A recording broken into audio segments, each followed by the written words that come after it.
Boa noite para os irmãos. Que Deus em Cristo possa nos abençoar nessa noite, na exposição da bendita palavra do Senhor. Eu não sei onde é que eu pus. Está embaixo? Eu quero agradecer de coração a todos os irmãos que tiveram aí nessa jornada, juntamente conosco, na exposição do livro do profeta Malaquias.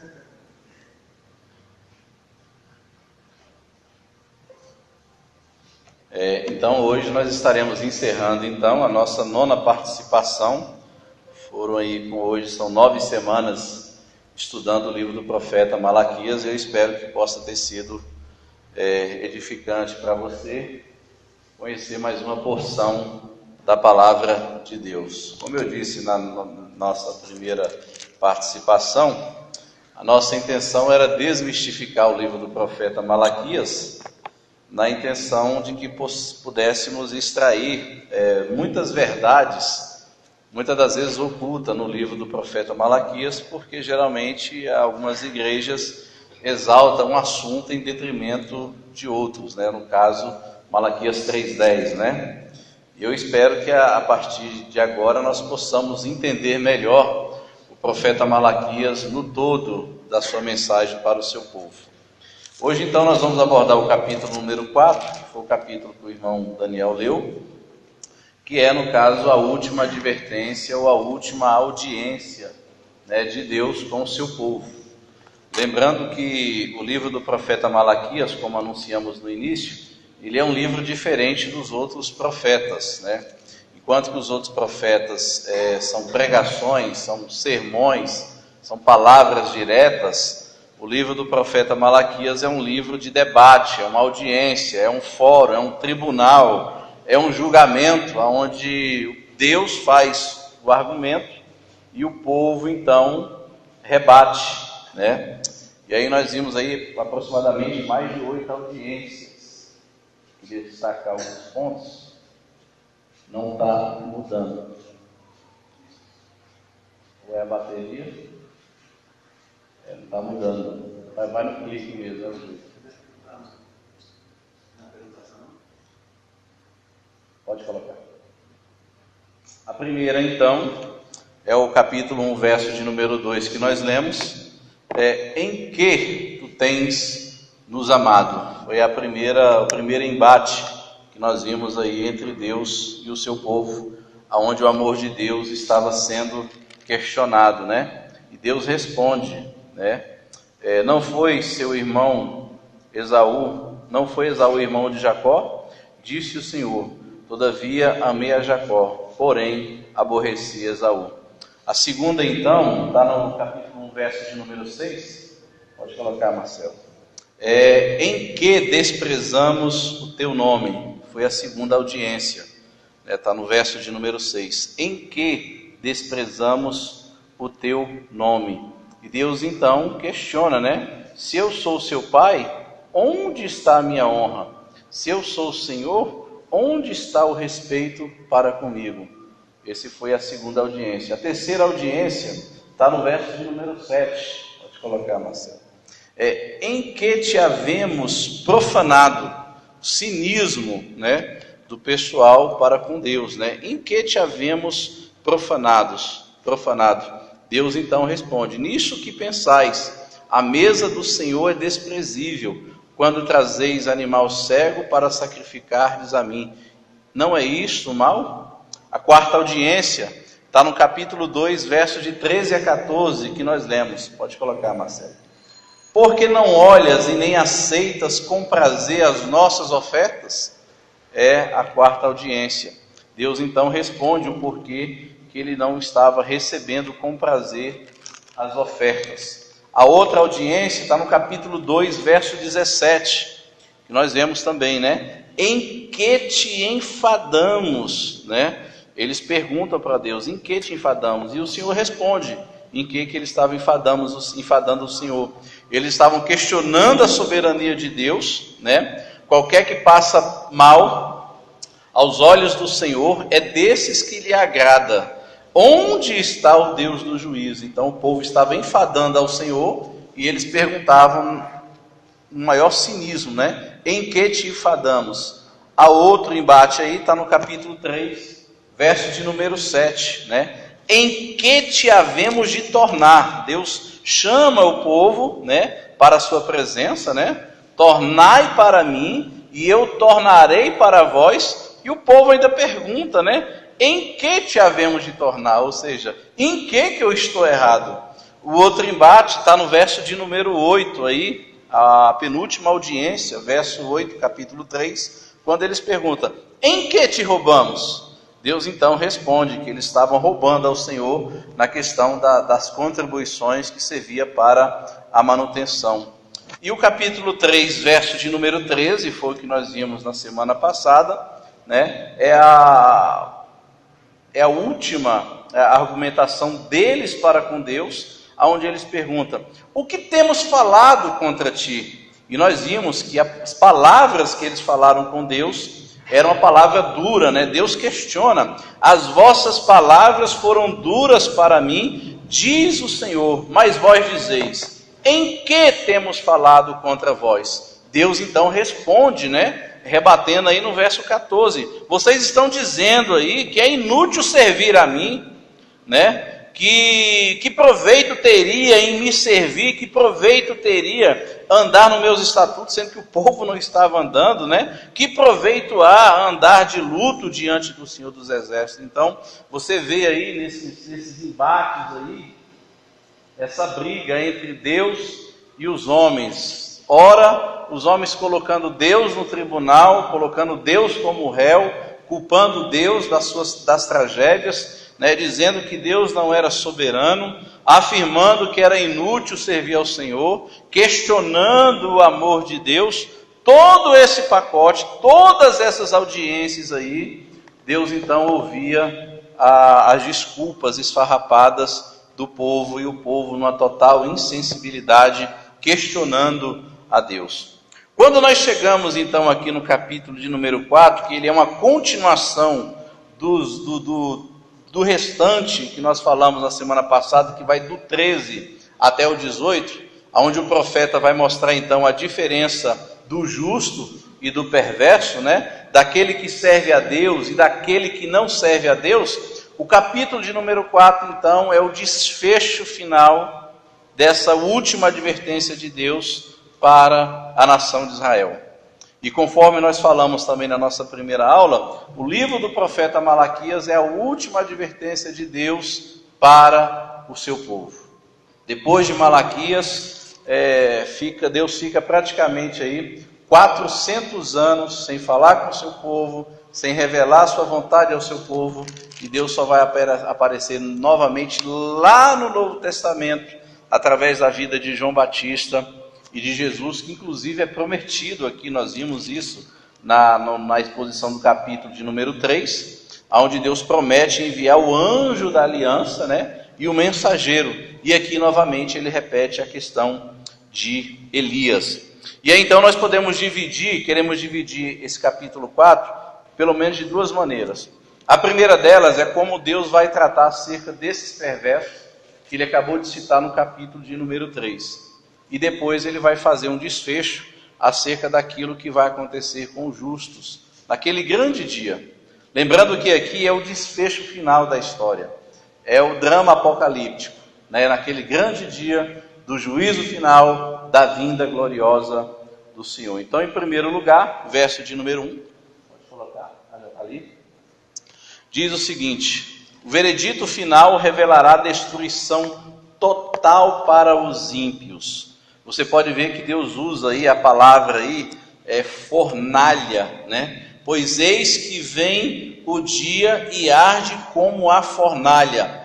Todos os soberbos e todos os que cometem perversidade serão como restolho. O dia que vem os abrasará, diz o Senhor dos Exércitos, de sorte que não lhes deixará nem raiz e nem ramo.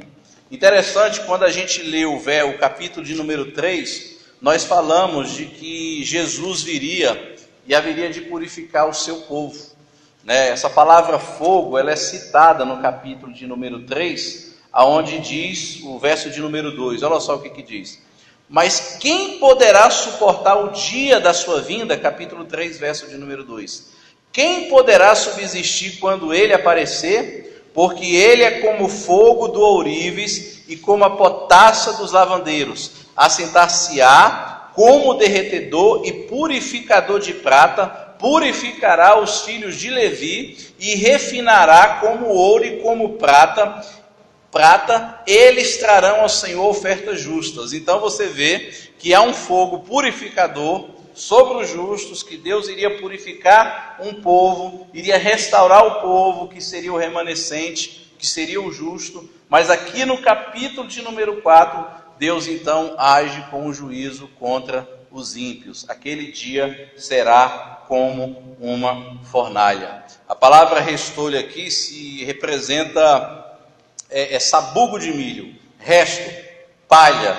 É assim que ele compara os ímpios, é assim que ele compara os perversos. Naquele grande dia glorioso do juízo final, Deus vem como fogo consumidor, conforme diz lá em Hebreus 12, 29, Deus, ele é amor, mas também Deus é um fogo consumidor. É um Deus que traz juízo, é um Deus que pesa a mão, é um Deus que sabe executar. O termo que ele usa também aí, expressando esse juízo tão terrível, é o que ele diz acerca da raiz e nem ramo. Como ele diz aí, não lhes ficará raiz e nem ramo, ou seja, não haverá mais esperança.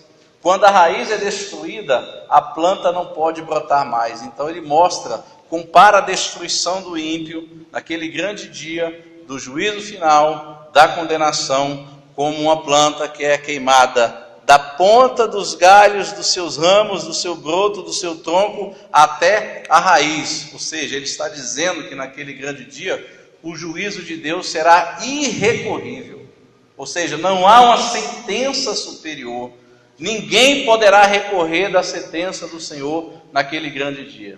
E o mais interessante é que quando Deus fala isso, é bom nós lembrarmos que está dentro do contexto aqui, quando eles questionam a Deus, lá no verso de número 13, 14 e 15 do capítulo de número 3, quando ele diz o seguinte: ora, nós dizíamos que o soberbo era feliz, está lá no capítulo verso 15, verso número 3. Ora, pois, nós reputamos por felizes os soberbos, também os que cometem impiedade prosperam, eles tentam ao Senhor e escapam. Ou seja, aqui Deus está dizendo, não vai escapar ninguém. Ou seja, a acusação que eles faziam contra Deus era injusta, porque haverá um momento onde Deus irá julgar todo mundo. E ele virá como rei, ele virá como juiz, ele virá como supremo Senhor, ele já não vai mais se assentar num tribunal para ser réu, como eles fizeram aqui contra Deus. Não, ele se assentará no tribunal para poder julgar e emitir a sentença final. E ele diz aí, não vou deixar nem raiz e nem ramo, ou seja, é uma sentença final, inapelável, é um julgamento irrecorrível. Não existe nenhuma mais instância superior para eles apelarem. Pode colocar 2 pontos. Deixa eu ver se eu já consigo mudar daqui, para não te atrapalhar.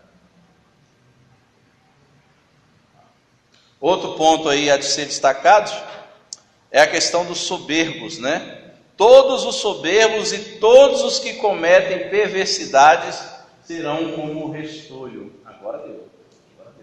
Agora está indo. Os céticos, que eram aqueles que estavam acusando a Deus no capítulo 3, verso de 13 em diante, eles pensavam que os soberbos eram felizes, que os arrogantes também eram felizes. Eles pensavam que quem tentava a Deus iria escapar, ou seja, Deus não ia fazer nada contra aqueles ímpios. Deus não ia fazer nada contra aqueles homens que prosperavam e que cometiam impiedade e que aparentemente parecia que Deus era omisso diante daqueles homens, Mas naquele grande dia, ninguém poderá acusar Deus, ninguém poderá mudar a sentença e ninguém poderá subornar Deus. Naquele grande dia Deus vai julgar o segredo do coração dos homens. O pecado do coração e o pecado das ações serão igualmente julgados naquele grande dia. E aí cai por terra toda aquela compreensão do que as pessoas falam hoje em dia acerca das maldades e das perversidades que acontecem em nosso mundo, né? As pessoas questionam: onde está Deus? Quando acontecem vários homicídios, vários assassinatos, crianças morrendo, corrupção, degeneração, violência, mortes, tragédias. Aonde está Deus que não fez nada por esse povo? Esses mesmos homens que hoje acusam a Deus, naquele grande dia, eles verão o Deus santo, justo, Deus guerreiro, Deus forte, Deus juiz, naquele grande dia, sentenciando as pessoas. E parece que esse tipo de noção já não mais causa temor no nosso coração. Agora imagine só, se nós que somos seres humanos, quando alguém estupra uma criança, mata uma mulher ou qualquer pessoa, nós que somos seres humanos já temos um senso de indignação, de injustiça, das coisas que se fazem aqui na terra. Imagine o coração de Deus naquele grande dia. Não, Ele vai exercer juízo. Ele vai então ordenar juízo e sentença sobre o povo. Agora do versos 2 e 3 em diante, ele vai fazer um contraste.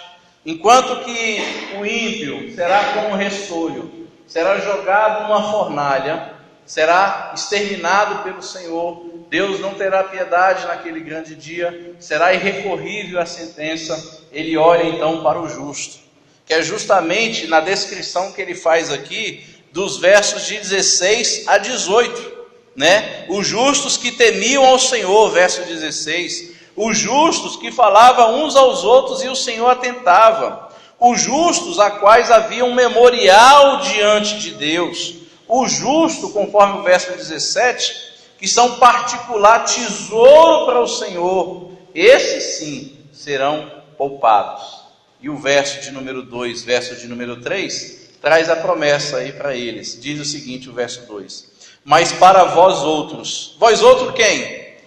Aquilo que ele citou dos versos 16 a 18 do capítulo de número 3, do justo, daquele que serve a Deus, né? Mas para vós outros que temeis o meu nome. E nós sabemos que quando fala de temer o nome aqui, ele está se referindo justamente ao justo que ele menciona no capítulo 3, verso 16. Né? Os justos que temem ao Senhor e que lembram do seu nome, a esses então, né, a vós outros que temeis o meu nome, nascerá o sol da justiça, trazendo salvação nas vossas asas, saireis e saltareis como bezerros soltos na estrebaria. Então a primeira promessa então é a recompensa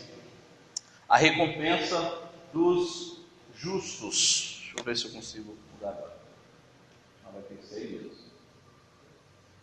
Pode colocar. Recompensa dos justos, verso 2. A maior recompensa do justo, então, é o próprio Deus.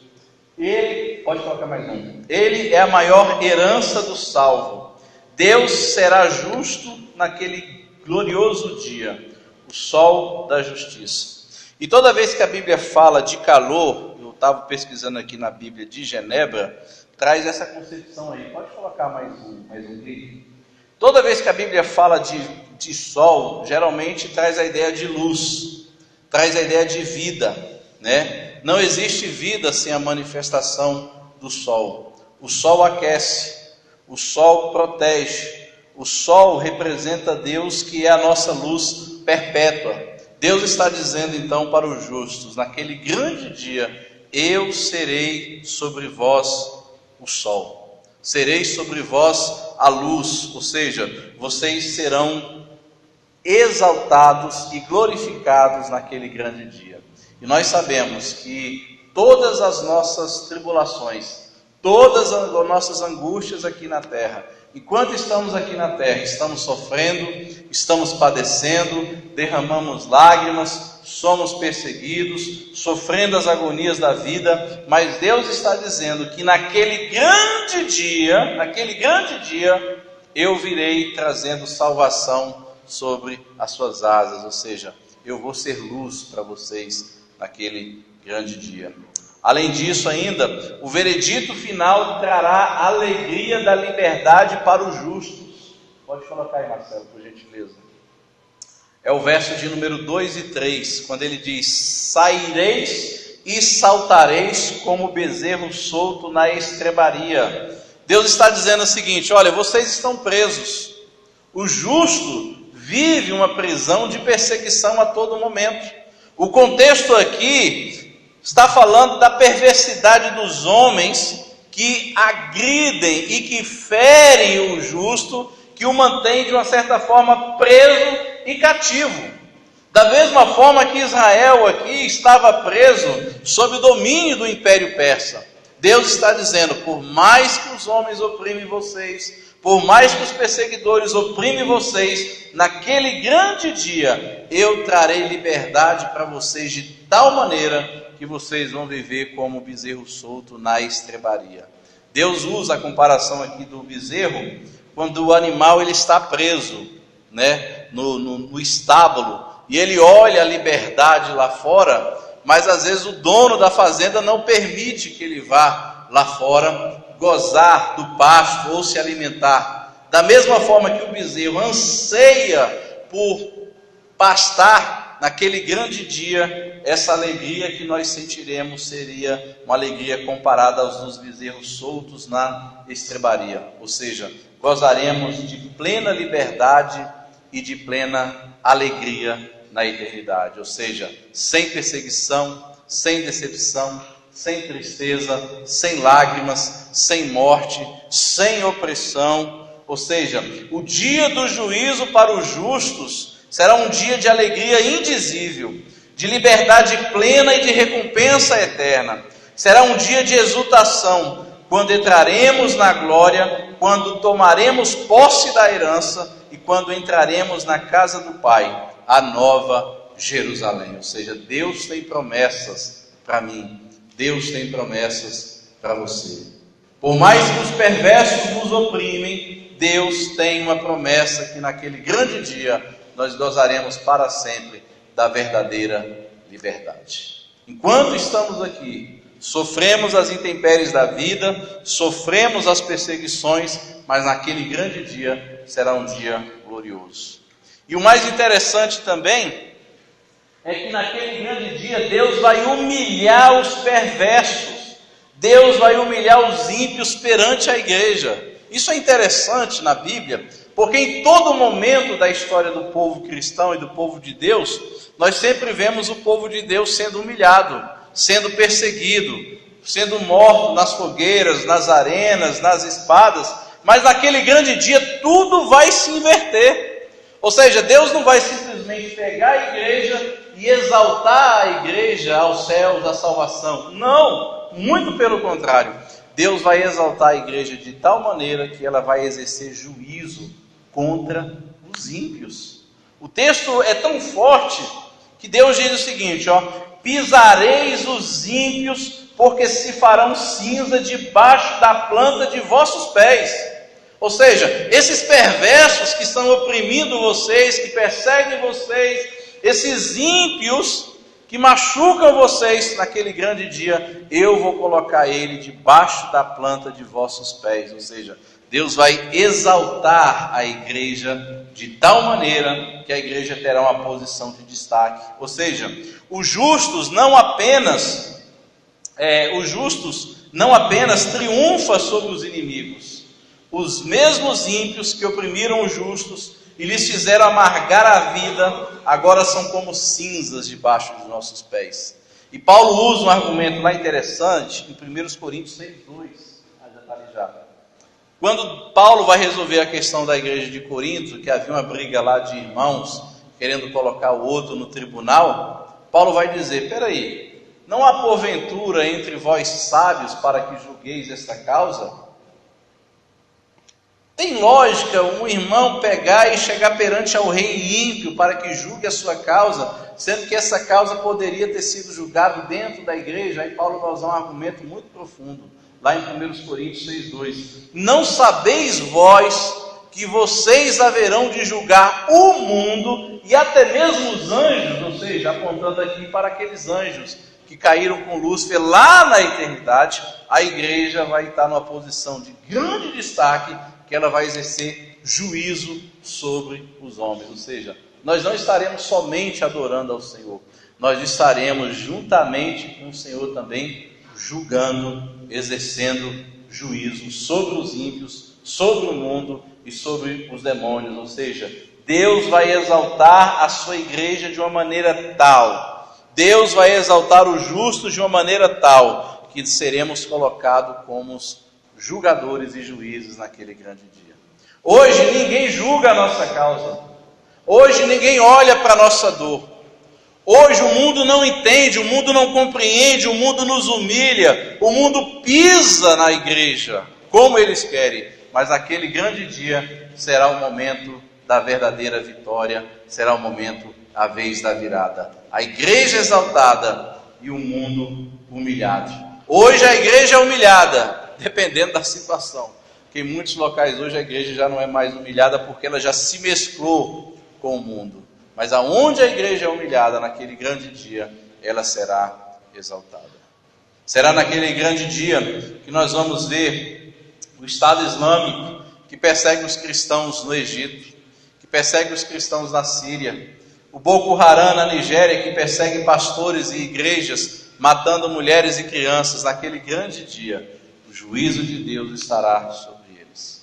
É naquele grande dia que vamos ver Hitler, que vamos ver Stalin, Mussolini, todos os homens que perseguiram os cristãos, imperadores romanos, os donos que se sentiam donos do mundo na sua época, que faziam o que queriam. Naquele grande dia, o juízo de Deus pisará neles, e eles serão como restolho, eles serão exterminados, eles serão como cinzas debaixo da planta de nossos pés, e seremos exaltados. É por isso que a salvação, Deus nos salva para a eternidade, mas muito mais do que salvar para a eternidade. A Bíblia diz que a igreja será glorificada em Cristo. Teremos os nossos corpos transformados e para sempre reinaremos com o Senhor. Tem um teólogo chamado Exaltino Gomes. Ele diz que a ideia dos ímpios se desfazerem como cinza sob os pés do justo mostra a vitória total do bem e a aniquilação total da impiedade. É isso que Deus está dizendo aqui. Olha, naquele grande dia não vai haver mais esses perversos, não vai haver mais impiedade, mas viveremos para sempre gozando da presença do Senhor. No entanto, Deus então faz uma pausa aqui no verso de número 4 e verso de número 5. Deus está dizendo: eu vou dar para vocês uma maneira pela qual vocês possam se achegar na minha presença. Parece como se Deus emitisse uma sentença, emitisse um juízo, uma advertência, mas dando também uma solução, uma forma de que as pessoas poderiam escapar desse juízo. É os versos de número 4 e os versos de número 5, né? Antes do veredito final, Deus adverte a todos através da sua palavra. É o verso de número 4 aí, ó. O que Deus diz? Lembrai-vos da lei de Moisés, meu servo, a qual lhe prescrevi em Horebe para todo Israel, a saber, estatutos e juízos. Deus está dizendo aqui: vocês querem se livrar daquele grande dia? Vocês querem se livrar daquele juízo? Obedeçam a minha palavra, obedeçam os meus mandamentos, obedeçam os meus estatutos. Antes das taças da ira, Deus faz soar as trombetas da advertência. Antes do juízo ser completo e final, Deus então chama o povo ao arrependimento. Quando ele diz para o povo obedecer Moisés, a lei, os mandamentos do Senhor, porque era nos mandamentos que estava descrito como que eles deveriam ofertar um bom animal puro ao Senhor, e não um animal imundo, um animal defeituoso, um animal cego, um animal coxo. Era na lei que estava escrito que o sacerdote deveria instruir o povo. Era na lei que estava escrito que o homem deveria ser marido de uma mulher só, que não deveria se prostituir, que não deveria se divorciar, que não deveria se envolver com mulheres que adoravam outros deuses. Era na lei do Senhor. Você pode ver que todos os problemas, todos os pecados descritos de Malaquias, do capítulo 1 até o capítulo de número 4, na verdade é uma quebra da lei, é uma quebra dos mandamentos. Deus está dizendo: vocês querem ficar livres naquele grande dia do juízo? Obedeça os meus mandamentos. E aí então, nos cabe uma reflexão. Se a única maneira de nos prepararmos para esse grande dia é nos lembrarmos da palavra do Senhor, aqui os mandamentos representavam as palavras do Senhor, as advertências, né? É através da palavra que nós poderemos viver de acordo com o que agrada a Deus. Como que está a minha comunhão com a palavra? Como que está o meu relacionamento com a palavra de Deus? Porque hoje nós temos várias Bíblias, várias traduções, várias versões, mas pouca palavra, pouca comunhão com a palavra, pouca sede de ler e estudar e refletir a palavra de Deus. Deus está dizendo: a única maneira de vocês terem a vida mudada e transformada e escaparem desse juízo é obedecendo a minha palavra, porque a palavra de Deus, ela é a nossa única regra de fé e prática.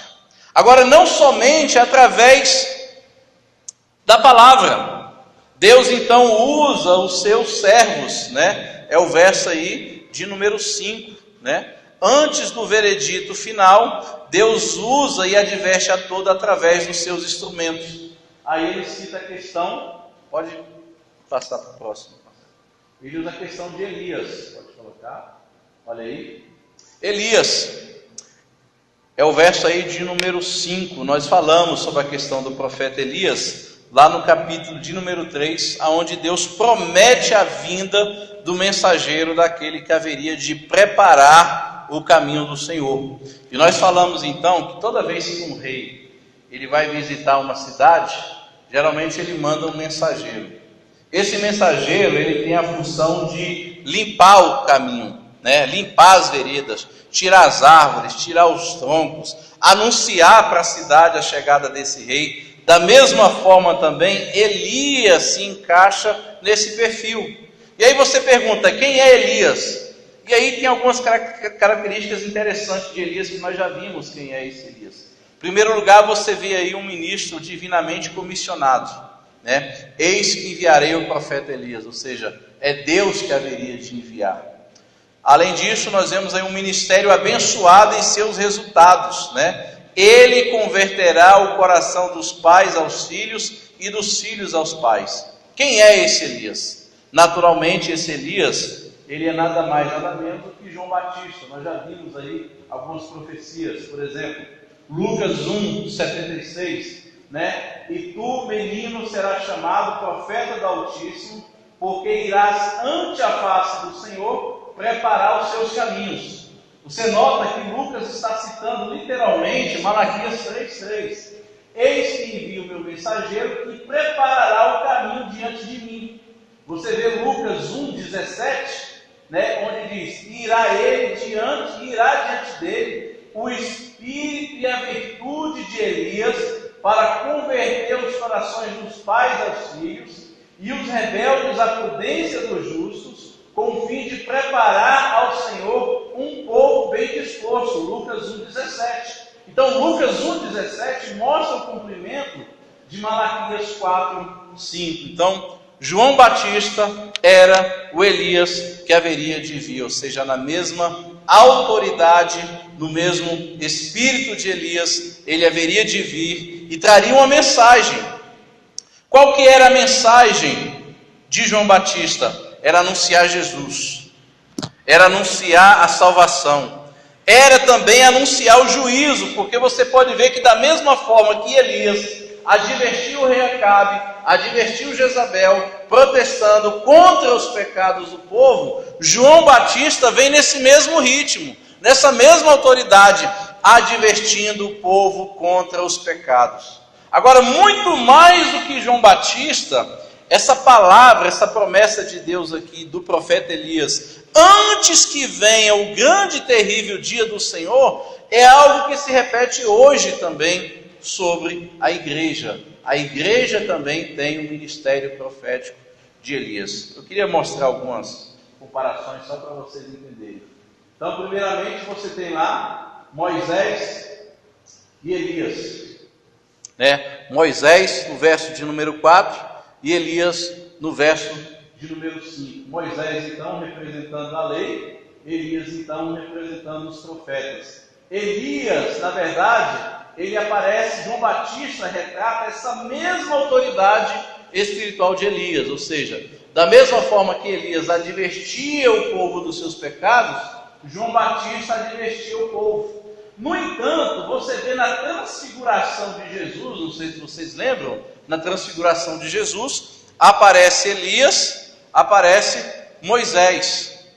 E quando diante dessas três pessoas, dessas duas pessoas que aparecem, diante de Pedro, Tiago e João, vem uma voz do céu, e essa voz do céu diz o seguinte: esse é meu filho amado em quem me comprazo.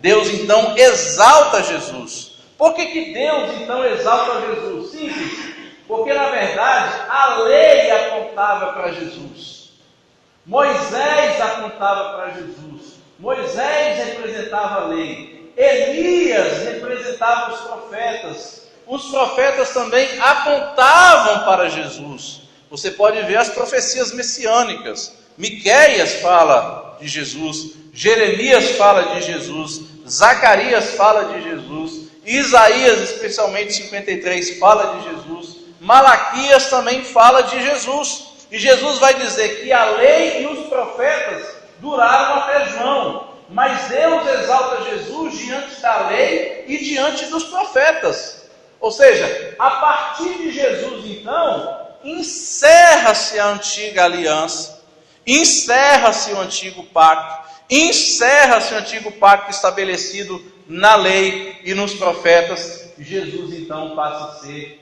a voz de Deus. Aí você vai lá para Hebreus capítulo 1, e Paulo vai dizer: Deus então, havendo falado de muitas formas e de muitas maneiras através dos seus servos profetas, no entanto, nos nossos dias, Deus tem falado através de Jesus, seu Filho. Ou seja, em Jesus, pode voltar lá. Em Jesus, então, se cumpre a lei e se cumpre os profetas. Mas através de Jesus também vem o ministério apostólico. Os apóstolos continuam a mensagem de Jesus. Os apóstolos continuam o ministério de Jesus, de advertência, de juízo, de salvação. Mas não somente isso, as Escrituras vão testificar. E isso então culmina na igreja. Ora, da mesma forma que João Batista antecedeu a primeira vinda de Jesus, ou seja, João Batista prepara o caminho para a chegada do Messias, a igreja hoje, através da Escritura, que é o fundamento dos apóstolos, que por sua vez é fundamentada em Jesus, a igreja então prepara o caminho da segunda vinda do Senhor Jesus. Então, essa palavra que Deus fala, eis que vos envio o profeta Elias, ele não somente aponta para João Batista, mas aponta para o ministério específico também da igreja, em advertir as pessoas, em anunciar a verdade do Evangelho, em denunciar o pecado. Esse é o ministério da igreja também, porque a mensagem da igreja é uma mensagem de salvação, mas também é uma mensagem de advertência. A mensagem da igreja é uma mensagem de remissão de pecados, de arrependimento, mas também é uma mensagem de juízo. É aquilo que Paulo fala lá em Coríntios, né? Coríntios, Paulo fala que a nossa pregação, nós somos o perfume de Cristo para aqueles que haverão de obedecer, mas também é cheiro de morte para aqueles que haverão de rejeitar. Jesus é a pedra angular, é a pedra de esquina, onde a igreja está fundamentada e firmada. Mas Pedro vai dizer que para os ímpios, Jesus é a pedra de tropeço, é juízo. Então a mensagem que a igreja prega é a mesma mensagem de Elias também. É uma mensagem de salvação, de anunciação do Messias, de Jesus que virá, mas também é uma mensagem de juízo. E toda vez que nós pregamos o Evangelho, nós sempre pregamos nessa perspectiva. Porque aqui, meus amados irmãos, a humanidade ela não está dividida entre pretos e brancos. Não está dividida entre pobres e ricos, entre sábios e ignorantes. Não está dividida nessas classes sociais. A humanidade está dividida entre salvos e perdidos. Está dividida entre aquele que serve a Deus e que não serve. Entre justos e perversos. E a igreja, quando prega o Evangelho, ela prega o Evangelho sob essas duas óticas. É juízo, é bênção, é redenção, mas também é condenação. Note que essa é a mesma palavra de João Batista quando ele anuncia Jesus. O que ele diz? Vem um aí após mim, que eu não sou digno de desatar as suas sandálias. Ele vos batizará com o Espírito Santo e também com fogo. Note que a palavra fogo, que é usada aqui como fornalha, no capítulo de número 4, é a mesma mensagem de João Batista. Para aqueles que haverão de crer, o Espírito Santo, que traria convencimento dos seus pecados e arrependimento. Mas aqueles que negassem, fogo, condenação, juízo. Essa mesma mensagem continua hoje. Agora também, antes de Deus dar o veredito e o imperativo final, há uma profunda transformação nas relações familiares. Interessante esse conceito de família no Novo Testamento. É o que ele conclui aí, a missão aí desse Elias ou de João Batista, né? Antes que venha o grande e terrível dia do Senhor, ele converterá o coração dos pais aos filhos e o coração dos filhos aos pais, para que eu não venha e fira a terra com maldição. Então ele mostra aí uma restauração nas famílias. Agora pode colocar, desculpa. Essa conversão implica unir pais e filhos em torno de uma pessoa. No judaísmo, o lar era o centro do ensino sobre Deus e sua palavra. Na época, a nova época que esse Elias, no caso aí João Batista, viria anunciar o Messias, viria implantar uma mensagem capaz de reunir toda a família. Os laços familiares continuam sagrados na nova revelação. Ou seja, da mesma forma que no judaísmo, através da família, era uma forma de Deus anunciar a sua vontade, a sua doutrina, os seus mandamentos, os seus estatutos, e através dessa família levar o nome de Deus às outras nações, esse mesmo princípio vai desembocar também lá no Novo Testamento. Deus então restaura o coração do homem. Uma vez restaurando o coração do homem, haveria amor mútuo entre as famílias. E como essa questão de família é interessante no Novo Testamento, pode colocar o próximo. Lá no Efésios, capítulo 5, por exemplo, Paulo vai dizer que uma das maneiras pela qual a pessoa é cheia do Espírito Santo é algo que passa pela família, Onde o marido ama a esposa como Cristo amou a igreja, onde a mulher se submete ao marido como a igreja se submete a Cristo, aonde os pais honram seus filhos, aonde os filhos honram seus pais, ou seja, há um mistério de Deus também nessa questão da família no Novo Testamento. E a mensagem do profeta Elias, no caso aí o Espírito, a autoridade de Elias em João Batista, era uma mensagem que queria proporcionar isso. O reino de Deus também presente em famílias. É por isso que Paulo vai dizer lá em Coríntios que aquele que não cuida da sua família, como ele terá cuidado da casa de Deus? Que aquele que não cuida da sua casa, é pior do que o descrente, do ímpio, e negou a fé. Porque essa questão da família, ela também continua na nova aliança. E aí nós poderíamos fazer algumas conclusões óbvias aqui no texto. Pode colocar o próximo. A primeira conclusão é que o dia do juízo será dia de trevas, mas também será dia de luz. dia de exaltação, mas também dia de condenação. Aqui nós vimos e descobrimos dois povos: os ímpios, os perversos, aqueles que se queixam contra o Senhor, aqueles que acusam Deus de toda sorte, aqueles que peitam Deus, aqueles que têm uma insensibilidade no coração, de tal maneira que se sente no direito de julgar a Deus. Naquele grande dia eles serão condenados, serão julgados. Naquele grande dia, então, a igreja estará salva, há de se encontrar com o Senhor naquele grande dia. Outra lição aí também: o dia do juízo será o dia da vindicação da justiça de Deus. Por que será o dia da vindicação da justiça de Deus? Porque o que aconteceu com Deus, dos capítulos de número 1 até o capítulo de número 3, Deus foi confrontado constantemente. Constantemente. Disseram que Deus era omisso, que Deus era conivente com o mal, que os ímpios zombavam a Deus. Eles perguntavam lá no capítulo 3, onde está o Deus do juízo? Por que Deus não executa o seu juízo? Mas naquele grande dia, Deus executará a sua justiça. Deus hoje atua com graça. Deus hoje é benevolente. Deus hoje é paciente. Deus hoje nos convida ao arrependimento. Deus hoje nos convida a nos voltar para a sua presença.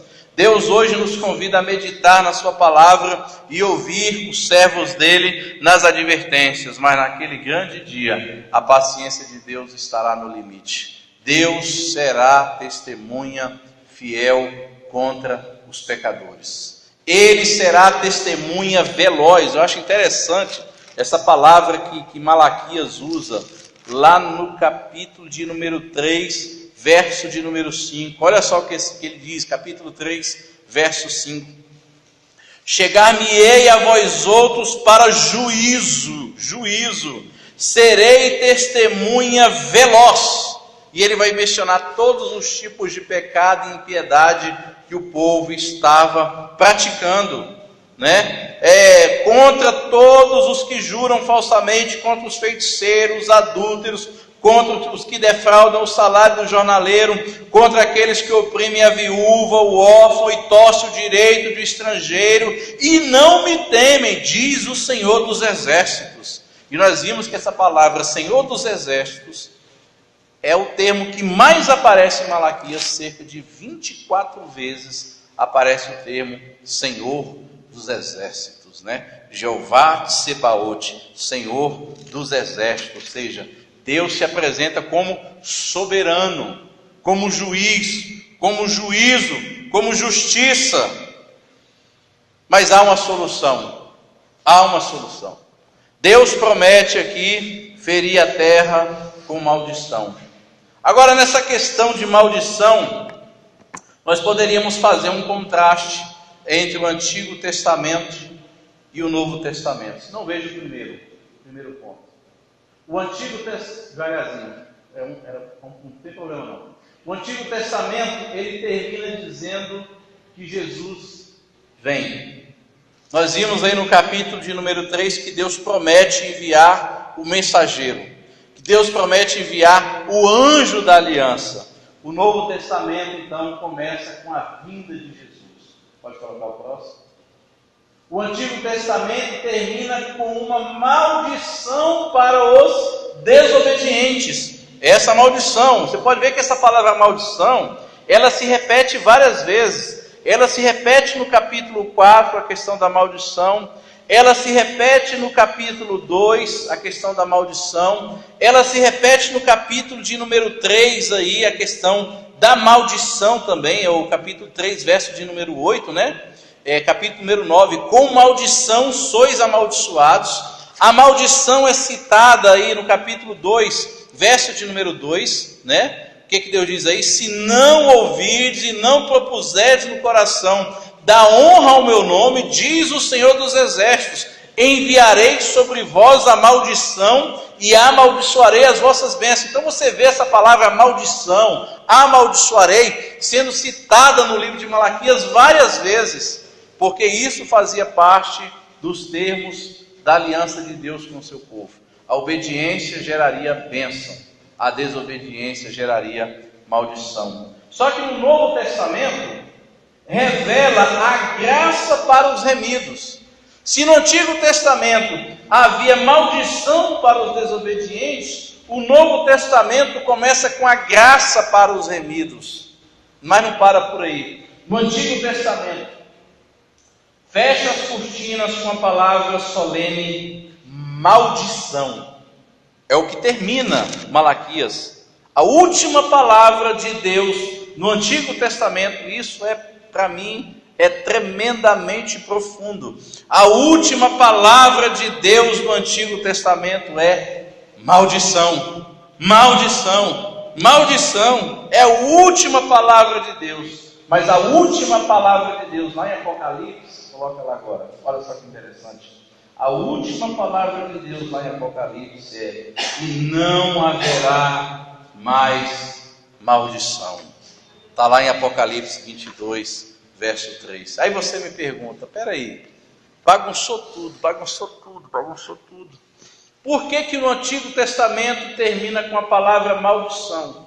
Mas no Novo Testamento, o último livro de Deus, a última revelação de Deus no Novo Testamento, diz que não haverá mais maldição. O que aconteceu para Deus dizer no último livro do Antigo Testamento maldição, para ele saltar lá para Apocalipse e dizer que não haverá maldição? Simples. Coloca aí o próximo.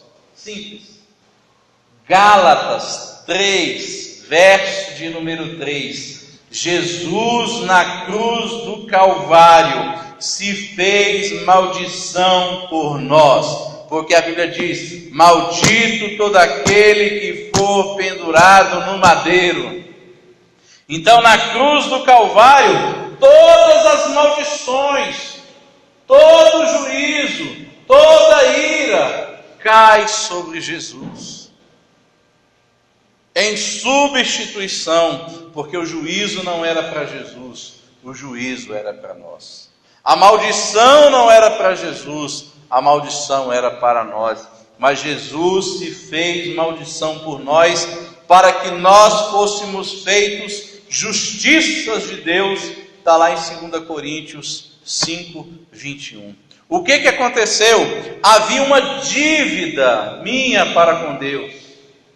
E sobre essa dívida minha para com Deus, que era o pecado, imperava a maldição, imperava o juízo, imperava a ira. Mas tudo isso recaiu sobre Jesus na cruz, quando ele morre e o seu sangue é derramado. Então sobre Jesus foi lançado todas as nossas injustiças, mas sobre nós foi lançada a justiça de Cristo, e por isso Paulo diz que nós somos justificados, fomos lavados, fomos remidos. Por isso, naquele grande dia lá em Apocalipse, não haverá mais maldição. Aleluia! Não haverá mais maldição. Então essa para mim é a palavra-chave do livro de Malaquias. Há uma maldição. Maldição essa que poderia ser evitada se as pessoas obedecessem os mandamentos do Senhor. Ele menciona no verso 4, se ouvirem a advertência dos profetas, se eles fossem purificados pelo mensageiro, que Deus menciona no capítulo de número 3, né? Eis que eu envio o meu mensageiro, que preparará o caminho diante de mim, e de repente virá o seu templo, o Senhor, a quem vós buscai, o anjo da aliança, e quem vós desejais. A ele, eis que ele vem, diz o Senhor dos exércitos. Mas quem poderá suportar a sua vinda? E quem poderá subsistir quando ele aparecer? Porque ele é como o fogo do ourives e a potassa dos lavandeiros, assentar-se-á como o derretedor e purificador da prata, purificará os filhos de Levi e os refinará como ouro e prata. Eles trarão ao Senhor justas ofertas. Quem é esse povo? É a igreja. É a igreja que foi refinada por Jesus, pelo fogo purificador. Aqueles que experimentaram esse fogo purificador de Jesus, restaurado, lavado e remido no sangue do Cordeiro, mediante o sacrifício na cruz do Calvário, esses serão poupados. Agora, aqueles perversos, ímpios, que negaram ao Senhor, que passaram a sua vida simplesmente gozando da vida, gozando das oportunidades, festejando na vida, felizes entre aspas, mas distantes de Deus, naquele grande dia, o juízo de Deus será pesado. A mão de Deus pesará sobre eles, mas sobre nós teremos alívio. Aleluia. Paulo, quando ele vai falar acerca da segunda vinda do Senhor Jesus, lá em 2 Tessalonicenses, capítulo de número 1, ele diz que a vinda do Senhor Jesus traria alívio para todos nós que sofremos e padecemos. E a palavra alívio ali, eu vi um comentarista dizendo que é uma palavra que é utilizada quando o arco está numa tensão. Na hora que você puxa a flecha, aquela corda está numa tensão violenta, está numa tensão profunda. Uma vez que a flecha ela é lançada, esse arco fica completamente solto, leve, descansado. Então, é isso que a vida do Senhor Jesus vai nos proporcionar, alívio das tensões. E é essa a palavra do profeta Malaquias. Ele encerra com a maldição, mas ele também encerra anunciando o sol da justiça, que é Jesus, que traria salvação debaixo das suas asas, que traria consolo, que faria com que a nossa vida seria uma vida de alegria, saltando e correndo como bezerros na estrebaria. E esse é o drama do profeta Malaquias.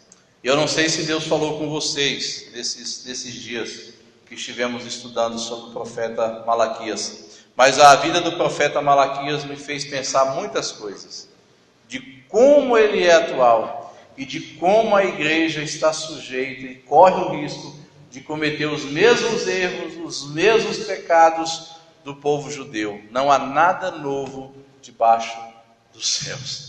Então tudo aquilo que a gente vê na nossa igreja, na liturgia, na nossa vida, na sociedade, aonde nós caminhamos, isso já era conhecido há muito tempo atrás. A palavra de Deus já advertia. Portanto, cabe a nós nos apegarmos à palavra de Deus, nos apegarmos à palavra, ao tema central de Malaquias, que é arrependimento. Arrependimento. Mas acima de tudo, olharmos para o que Jesus fez na cruz do Calvário, porque foi somente na cruz do Calvário que nossa vida foi restaurada, foi liberta, e por isso nós podemos oferecer a Deus o nosso melhor. O nosso melhor. Por que os homens não poderiam oferecer o melhor deles para Deus? Porque o homem estava escravo do pecado, era preso ao pecado, a lei o condenava. Quando Jesus morre na cruz do Calvário, ele assume sobre si a condenação, ele lava o meu coração, ele restaura a imagem de Deus no meu coração. Eu estou apto a louvar o Senhor, eu estou apto a cumprir, obedecer os mandamentos do Senhor e oferecer para Deus o melhor que eu tenho, a saber, a minha própria vida. E é essa a palavra de Deus para os irmãos. Que Deus possa nos abençoar em nome do Senhor Jesus. Quero agradecer aos irmãos pela paciência, que Deus possa nos abençoar. Vamos orar? Pai querido, Pai amado, nós te agradecemos, ó Pai, por esse desfecho final na história de Malaquias, porque há uma promessa na tua palavra, Pai.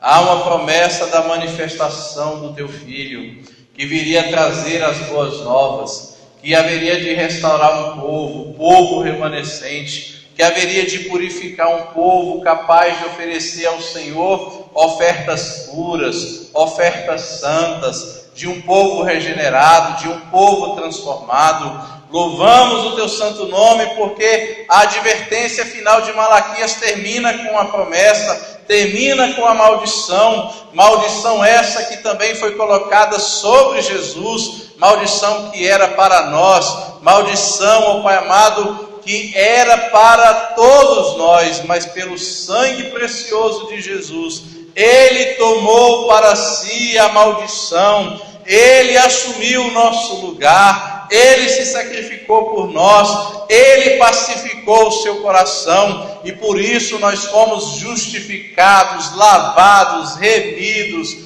diante do Senhor, e por isso nós somos uma nova criatura, por isso nós somos filhos de Deus e não mais filhos da ira, somos filhos da tua graça, somos filhos da tua misericórdia. Senhor, ajuda-nos, ó Pai, para que não venhamos a cair, para que não venhamos a cometer os mesmos erros desse povo que foi advertido pelo profeta Malaquias. Dá-nos temor, dá-nos amor, dá-nos paixão, que jamais venhamos a questionar o seu amor, questionar a sua soberania, que venhamos oferecer ao Senhor somente o melhor, porque o Senhor não quer nada mais do que o melhor, o Senhor quer o melhor, Pai. Nos ajude, Pai, nos ajude, Pai, nos ajude a oferecer ao Senhor coisas que agradem a Ti. Ajude-nos, ó Pai amado, a se sacrificar a cada dia em prol da nossa comunidade, em prol do nosso semelhante, em prol de nossa família, em prol de nossos irmãos. Ajuda-nos, ó Pai amado, a manter a nossa mente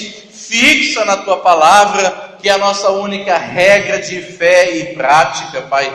Tenha misericórdia de nós, tenha misericórdia, Pai, de nossas famílias que padecem, tenha misericórdia dos teus servos que muitas das vezes sofrem, chora, Pai amado, devido às perseguições, devido às angústias da vida, Pai, mas nós cremos que naquele grande dia, Pai amado, para sempre estaremos com o Senhor, e não haverá mais lágrimas, não haverá mais tristezas, não haverá mais dores, mas para sempre estaremos com o Senhor, em nome do Senhor Jesus. E Deus enxugará de nossos olhos toda lágrima. Não haverá mais maldição naquele grande dia. Graças ao Cordeiro de Deus. Amém. Que Deus abençoe os irmãos. Irmão Daniel? Senhor? Então está encerrado. Deus abençoe os irmãos. Só lembrando que